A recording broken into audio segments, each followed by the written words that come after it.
Welcome to Samba Samba. Enjoy the video. You start by opening YouTube and signing in. Make sure you are on the device you intend to lock. Once done, check the app and OS updates so features behave predictably. Next, open your device settings and locate display or security. This gives you direct control over screen timeout and lock behavior. You do this now because a consistent baseline prevents unexpected interruptions while you set the screen lock for playback. Now you configure the actual playback lock.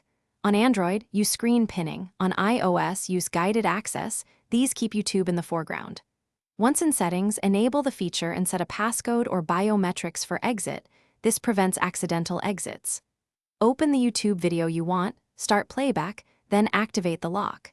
Make sure to test a short clip first so you confirm it won't pause when the screen would normally sleep.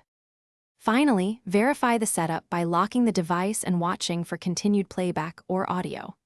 If video stops when the screen turns off, check YouTube background play. This requires YouTube Premium, or adjust battery and background activity settings so the app stays active.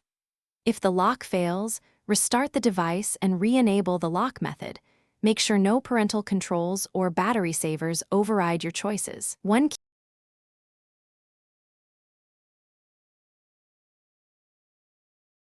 Thanks for watching. Consider subscribing if we helped you.